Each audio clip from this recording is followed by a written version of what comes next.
I guess I can redo my January wrap-up, because I actually did film it already, but I don't know, maybe it'll tie in better if I just refilm it now. In January I read 3 books. The first one was Ghost Wall, which I did a full review on, and I'll link the video below. The second one was Ni Dev Ni Dadam, which I read in French, and I thought it was okay. I'm not really that big into reading romance generally, and I guess that was kind of that. And also on top of that, that's not really the genre that that author is associated with for me, and she feels like generally, even in this, she's more comfortable writing about like awkward human experiences and anecdotes that are quite humorous. And I mean, this had that, but it also just felt like it was a really hollow story.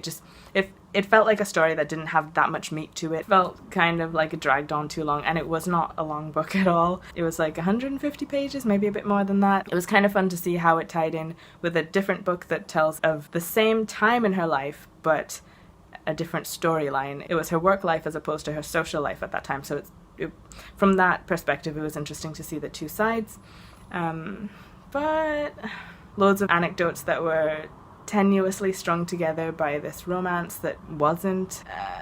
I don't know, it felt really airy, and I mean, that's part of, like, it meant to be that, I guess, in a way, but also it just didn't work overall for me. And then the last book that I read in January was Books vs. Cigarettes by George Orwell. So with this one, I was stuck in the last chapter for ages, and when I went back through the table of contents and tried to remember what all the other chapters were about, some of them I couldn't quite remember, but for the most part I really liked all of them, and I could remember them, and I was like, oh yeah, that had all these poignant points, and that had loads of great social commentary that was really sharp and witty, as he always is, and there are things in there that have really stuck with me, so that was great.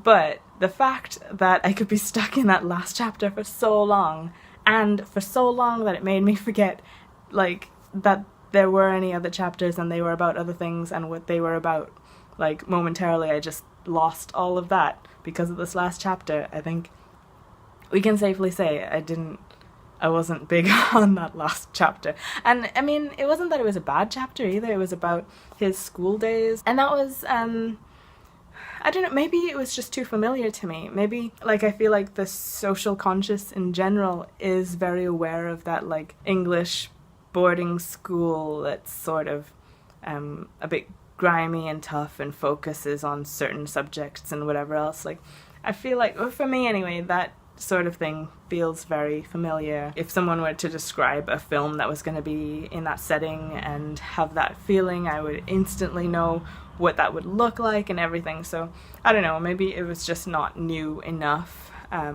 I didn't love it, but there were parts in there as well that I did like, so I'm not gonna say like I didn't like the book at all, it was ruined by the last chapter. It wasn't like that at all. It was just the last chapter dragged for me, but I still think it was worth the read. And that's it for January.